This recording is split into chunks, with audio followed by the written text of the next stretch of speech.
Hi hello friends, welcome to our channel Lakshrudra nest. என்னுடைய சேனலை subscribe பண்ணி சப்போர்ட் பண்ணுற அனைத்து அன்பார்ந்த உள்ளங்களுக்கும் என்னுடைய மனமார்ந்த நன்றிகள். இந்த வீடியோவில் என்ன பார்க்க போகிறோம் அப்படின்னா, வரங்களை அள்ளி கொடுக்கும் விநாயகர். வந்துவிட்டது வினை தீர்க்கும் விநாயகர் சதுர்த்தி. ஆகஸ்ட் 27ஆம் தேதி புத்திக்கு அதிபதியான புதன்கிழமையில் அஸ்த நட்சத்திரம் மற்றும் சித்திரை நட்சத்திரத்தில் சந்திரன் பயணிக்கும் போது சதுர்த்தி திதியில் நம் விநாயகருக்கு விரதமிருந்து வழிபட்டு வருவோம். வினைகளை தீர்த்து கொள்ளுவோம். ஆவணி மாதம் சதுர்த்தி திதியில் விநாயகரின் அவதார நாள் என்பதால் ஒவ்வொரு மாதம் சதுர்த்தி திதியில் விநாயகருக்காக நாம் விரதம் இருக்கிறோம். அதுவே அவர் பிறந்த மாதமாக சதுர்த்தி திதியாக வந்தால் எவ்வளவு மகிழ்ச்சியாக இருக்கும். நம் வினைகளை தீர்க்க வந்துவிட்டார் விநாயக பெருமான். விநாயகர் சதுர்த்தி நாளில் நாம் விரதமிருந்து அவரை வழிபட்டால் கேட்ட வரங்களை கொடுத்து மகிழ்வார். ஆவணி மாத வளர்ப்பிறை சதுர்த்தியான விநாயக சதுர்த்திக்கு முன்பு வரும் சங்கடகர சதுர்த்தியை மகா சங்கடகர சதுர்த்தியான போற்றி நாம் வழிபட்டு வருகிறோம். வாழ்க்கையில் முன்னேற்றமே இல்லையா? எடுத்த காரியங்கள் தோல்வியில் முடிகிறதா? முதல் கடவுளான விநாயகரை வழிபட திறக்காத கதவுகளும் திறக்கும். வெற்றியை எளிதில் மகிழ்ந்து அருள்பவர் விநாயகர். அவருக்குரிய பூஜைகளில் தலையாயது விநாயகர் சதுர்த்தி. இந்த நாளில் விநாயகரை வழிபடுவது எப்படி? பூஜை செய்ய உகந்த நல்ல நேரம் எது? அன்று என்னவெல்லாம் செய்யலாம்? எத்தனை நாட்கள் விநாயகரை வீட்டில் வழிபடலாம்? பூஜை செய்ய முடியாதவர்கள் செய்ய வேண்டியவை இதனை பற்றி இப்பதிவில் காணலாம். திதிகளில் சதுர்த்திக்கு ஒரு சிறப்பு உண்டு. வளர்பிறையோ தேய்பிறையோ அது விநாயகர் வழிபாட்டோடு தொடர்புடையது. ஒவ்வொரு வளர்பிறை சதுர்த்தியிலும் விரதமிருந்து விநாயகரை காலையில் வழிபட வேண்டும். ஒவ்வொரு தேய்பிறை சதுர்த்தியிலும் விரதமிருந்து விநாயக பெருமானை மாலை வழிபட வேண்டும். இப்படி வழிபடுபவர்களுக்கு கேட்கும் வரங்கள் எல்லாம் கிடைக்கும் என்பது நம்பிக்கை. ஒரு ஆண்டில் வரும் வளர்பிறை சதுர்த்தியில் தலையாயது ஆவணி மாதம் வரும் சதுர்த்தி. பிற சதுர்த்திகளில் வழிபடாதவர்கள் கூட ஆவணி வளர்ப்பிறையில் வழிபட்டால் ஆண்டு முழுவதும் சதுர்த்தியில் விநாயகரை வழிபட்ட பலன் கிடைக்கும். எனவேதான் அந்த சதுர்த்தியை விநாயகர் சதுர்த்தி என்றே அழைத்து கொண்டாடுகிறோம். காரணம், ஆவணி சதுர்த்தி அன்றுதான் விநாயக பெருமான் தோன்றினார் என்கிறது புராணம். தெய்வங்களில் முழு முதற்கடவுள் விநாயகர். பண்டிகைகளிலும் தலையாயது விநாயகர் சதுர்த்தி. விநாயகர் சதுர்த்தி 2025 எப்போது? துன்பங்கள் நீங்கவும் தடைகள் விலகவும் சதுர்த்தி வழிபாடு உதவுகிறது. 2025ஆம் ஆண்டுக்கான விநாயகர் சதுர்த்தி ஆகஸ்ட் மாதம் 27ஆம் தேதி புதன்கிழமை அன்று கொண்டாடப்படுகிறது.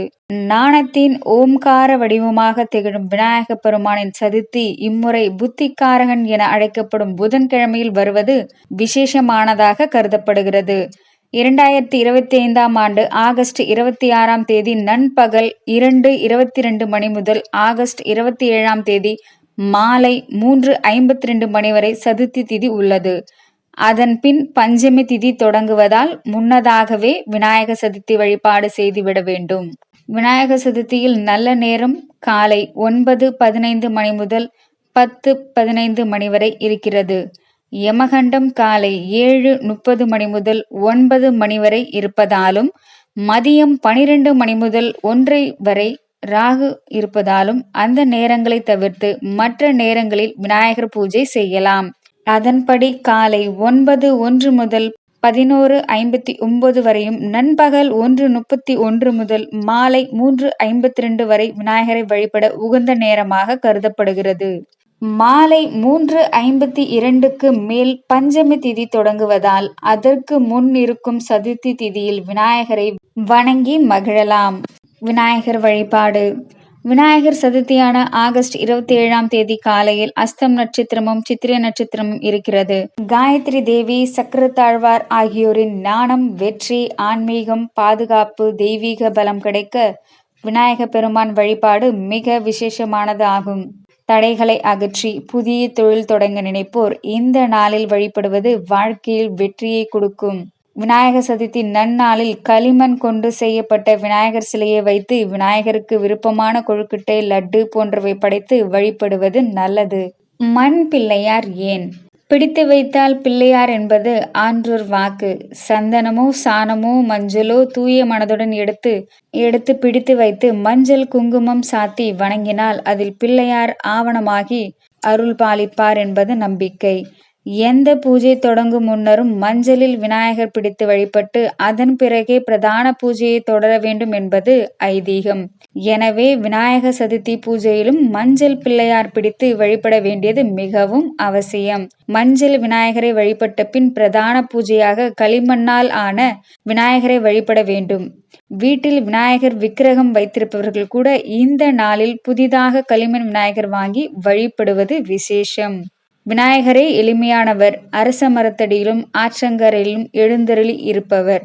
அவருக்கு மேற்கூரை கூட தேவையில்லை. அப்படிப்பட்ட விநாயகரை எளிய இயற்கை பொருள்கள் கொண்டு செய்வதுவே நல்லது. களிமண் மிக எளிதில் கிடைக்கும்.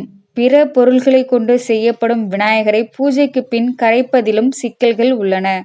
ஆனால் களிமண்ணோ மிகவும் எளிதாக கரைந்துவிடும். அப்படிப்பட்ட களிமண் விநாயகர் மிகவும் பவித்திரமானது என்கிறார்கள். எனவே ஒவ்வொரு ஆண்டும் விநாயகர் சதுர்த்திக்கு புதிய களிமண் விநாயகரை வாங்கி வழிபடுவது விசேஷம். மேலும் காலையில் எழுந்து நீராடி வீட்டில் இருக்கும் குழந்தைகளோடு கிளம்பிச் சென்று விநாயகரை வாங்கி கொண்டு கொண்டாட்டமாக திரும்பி வரும் அனுபவம் சிறப்பானது. பூஜிப்பது எப்படி? வீட்டை சுத்தம் செய்து அலங்கரிக்கவும். பண்டிகைக்கு ஒரு நாள் முன்னர் அல்லது பண்டிகை அன்று காலையில் வீடு முழுவதும் சுத்தம் செய்து வீட்டின் தரையை கழுவி அல்லது துடைத்து கொள்ளவும். வீட்டு வாசலில் கோலம் போடவும். வீட்டின் வாசலில் பூக்கள் மற்றும் மாவிலை தோரணம் கட்டவும். தலைக்கு குளித்து விட்டு புதிய ஆடைகள் அல்லது சுத்தமான ஆடைகள் அணிந்து ஒரு ஸ்டீல் அல்லது சில்வர் தட்டில் அரிசியை நிரப்பி மார்க்கெட் சென்று அங்கு விற்கப்படும் களிமண் பிள்ளையாரை வாங்கவும். அரிசி நிரப்பிய தட்டில் விநாயகரை வைத்து அங்கிருந்து உங்கள் இல்லத்திற்கு எடுத்து வரவும். விநாயகர் சிலையை வாங்கும்போது விரிசல் எதுவும் இல்லாதபடி பார்த்து கொள்ளவும். மேலும் விநாயகரின் தந்தம் இடது பக்கம் இருக்கும்படி பார்த்து வாங்கவும். வீட்டிற்குள் விநாயகரை அழைத்து வரும்போது வீட்டில் உள்ளவர்கள் அனைவரும் ஒன்றாக அவரை வரவேற்கவும். பூஜை அறையில் வைக்க வேண்டியவை. வாங்கி வந்த விநாயகர் சிலையை வீட்டின் பூஜை அறையில் ஒரு தட்டில் அல்லது வாழை இலையில் வைக்கவும். விநாயகர் சிலையின் 2 பக்கத்திலும் குத்துவிளக்கு ஏற்றவும். 2 பக்கத்திலும் வாழை மரத்தை விழாதபடி கட்டி வைக்கவும். நைவேத்தியம் செய்வதற்கான பழங்களை 3, 5, 7, 9 என்று ஒற்றைப்படை எண்ணிக்கையில் தேர்ந்தெடுத்து வைத்துக் கொள்ளவும்.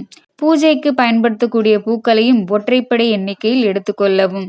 முக்கியமாக 21 பூக்கள் இலைகள் எடுத்துக்கொள்வது நல்லது. வெற்றிலை, பாக்கு, வாழைப்பழம், தேங்காய் ஆகியவற்றை தனியாக ஒரு தட்டில் வைத்துக் கொள்ளவும். பூஜை செய்ய உகந்த நேரத்தினை அறிந்து கொண்டு அந்த நேரத்தில் பூஜையை தொடங்க வேண்டும்.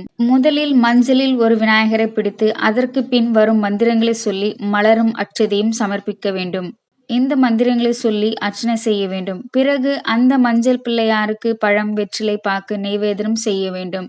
அதன் பிறகு கற்பூரம் காட்டி நம் வேண்டுதலை சொல்லி பின் விநாயகர் சதுர்த்தி பூஜை நல்லபடியாக நடக்க வேண்டும் என்று மனதுக்குள் வேண்டிக் கொள்ள வேண்டும். பின்பு புதிதாக வாங்கிய விநாயகருக்கு சிறு வஸ்திரம், மலர், உபவீதம், சந்தனம், குங்குமம் ஆகியன சமர்ப்பித்து அலங்காரம் செய்ய வேண்டும்.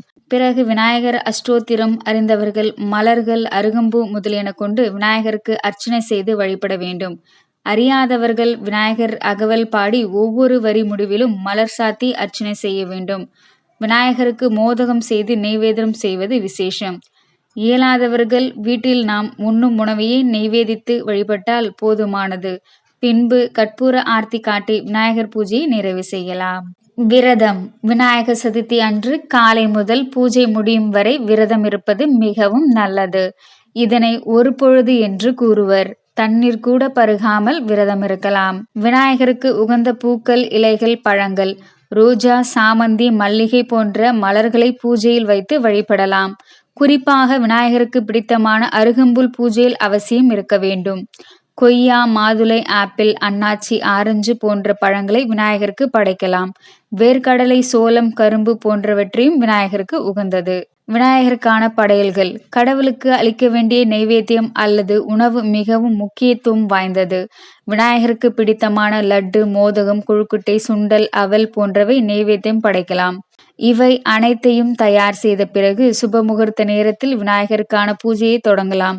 உங்கள் மொழியில் கடவுள் துதிகளை பாடி விநாயகரை மகிழ்விக்கலாம்.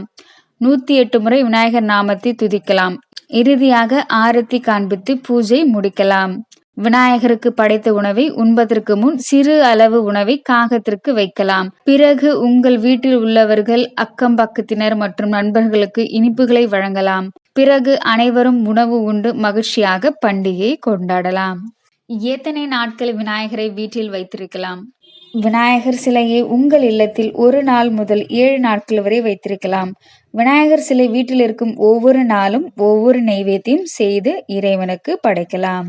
விநாயகர் சிலையை எங்கு கரைக்கலாம்? பிறகு ஒரு குறிப்பிட்ட நாளில் விநாயகர் சிலைக்கு இறுதியாக பூஜை செய்து வீட்டிலிருந்து எடுத்து சென்று அருகில் இருக்கும் கிணறு, குளம், ஆறு, கடல் போன்ற இடத்தில் சிலையை கரைத்து விடலாம். விநாயகர் சதுர்த்தி நாளில் என்ன செய்யலாம்? விநாயகரை மனதில் நினைத்து கொண்டு அவருக்கு பூஜைகள் செய்து புதியதாக வீடு கட்ட நினைப்பவர்கள் அதற்கான அஸ்திவாரங்களை போடலாம்.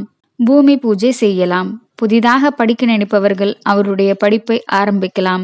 சேமிக்க நினைப்பவர்கள் வங்கியில் சிறிய தொகை, அதாவது 100 ரூபாய் கூட செலுத்தி சேமிப்பை துவங்கலாம். மழலை செல்வம் வேண்டி காத்திருப்பவர்கள் விரதம் இருந்து விநாயகரை வழிபடலாம். திருமணத்திற்காக காத்திருப்பவர்கள் வெற்றி விநாயகரின் 108 நாமத்தை ஜெபித்து நல்ல வாழ்க்கை துணை அமைய வேண்டும் என்று வேண்டிக் கொண்டால் நல்ல வாழ்க்கை உங்களுக்கு அமையும்.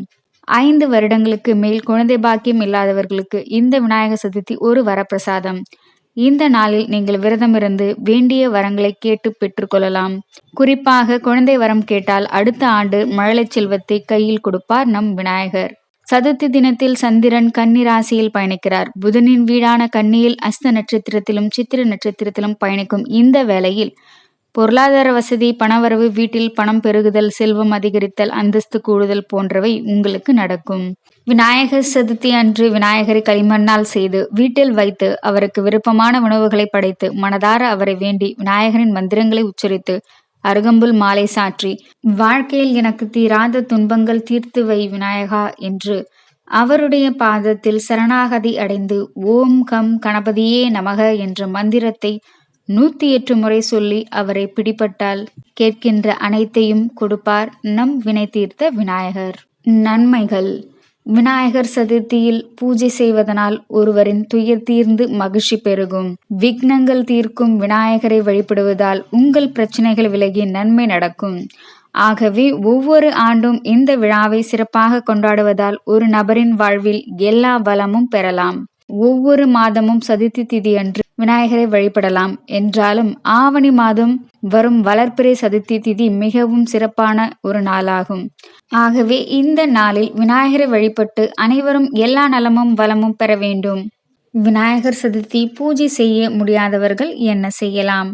விநாயகர் சதுர்த்தி அன்று செய்ய முடியாவிட்டால் அடுத்த நாள் அல்லது வேறு ஒரு நல்ல நாளில் விநாயகர் பூஜையை செய்து கொள்ளலாம். விநாயகர் கோவிலுக்கு சென்று வழிபடுவது சிறந்தது. வீட்டில் விநாயகர் படம் அல்லது சிலையை வைத்து விளக்கேற்றி பூக்கள் சாற்றி விநாயகர் மந்திரங்களை ஜெபித்து எளிமையாக பூஜை செய்யலாம். விநாயகருக்கு பிடித்தமான கொழுக்கட்டை, மோதகம் போன்றவற்றை செய்து படைக்கலாம். பூஜை செய்ய முடியாவிட்டாலும் விநாயக பெருமானை மனதார நினைத்து வழிபட்டால் போதும், அவர் அருள் புரிவார். அனைவரது வாழ்விலும் நல்லதே நடக்கட்டும். இந்த பதிவு உங்களுக்கு பிடிச்சிருந்தா லைக் பண்ணுங்க, ஷேர் பண்ணுங்க, சப்ஸ்கிரைப் பண்ணுங்க, கமெண்ட் பண்ணுங்க. நன்றி, வணக்கம். தேங்க்ஸ் ஃபார் வாட்சிங்.